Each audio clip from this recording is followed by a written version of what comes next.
Hi, welcome to our channel. Kanuma రోజు ప్రయాణం చేయకూడదు అంటారు. ఎందుకు కనుమ రోజు ప్రయాణం చేయకూడదు? చేస్తే ఏమవుతుంది? ఏమన్నా అపశకనాలు జరుగుతాయా అంటూ కొంచెం నాస్తికులు కూడా లేదా వితండవాదం చేస్తూ ఉంటారు. వాస్తవానికి ఈ సాంప్రదాయానికి మూలమేంటి, అర్థమేంటో తెలుసుకునే ప్రయత్నం చేద్దాం. సంక్రాంతి అంటే తెలుసు మనకు, 3 రోజుల పండగ.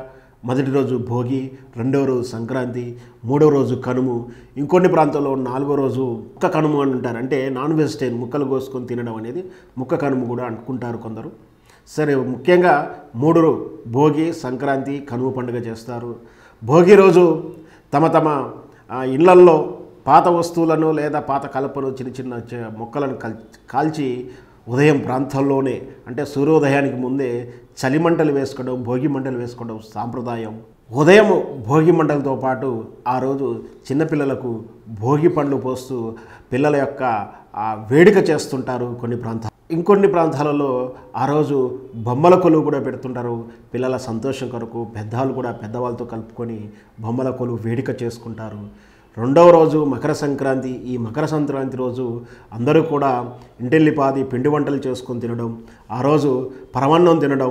అంటే కొత్తగా వచ్చిన పంటలో నుంచి, కొత్త బియ్యం నుంచి వంటలు వండుకొని పరమాన్నం తినడం, తన ఆత్మీయులను, స్నేహితులను, బంధువులను పిలుచుకోవడం.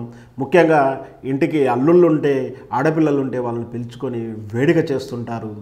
ఆ రోజు గ్రామం, ఆ ఊరు, వాడ అంతా కూడా పండగ చేసుకోవడం. కొన్ని దగ్గరలో కోడి పందాలు కానీ లేదా ఎడ్ల పందాల పోటీలు కానీ పెట్టుకొని గ్రామ పండగ చేసుకుంటారు.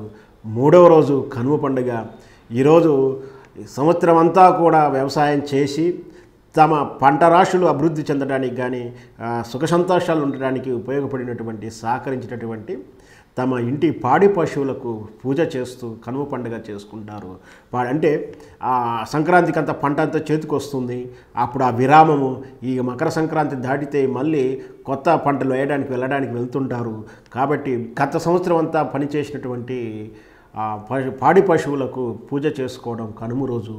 సో ఆ రోజు ఆ పాడి పశువులు అయిన ఆవు, ఎద్దు, బర్రు ఏది ఉన్న వాటికి అలాంటి కనుమ రోజు ప్రయాణం చేయకూడదు. అంటే వాస్తవానికి ఆ పూజ చేసినటువంటి ఆ పశువులకు ఆ రోజు ప్రయాణ బడలికి ఇవ్వకూడదు, శ్రమించకూడదు, వాటికి రెస్ట్ ఇవ్వాలి. సంవత్సరం అంతా కష్టపడి ఉంటాయి కాబట్టి దాన్ని ఆ రోజు గౌరవప్రదంగా చూసుకోవాలి అంటూ ఆ రోజు ప్రయాణానికి పురికొల్పరు ఎవరైనా. గతంలో మనకు ప్రయాణం అంటేనే కేవలం ఎడ్ల బండి సాధనం మాత్రం ఉండే రోజుల్లో వచ్చిన సాంప్రదాయం.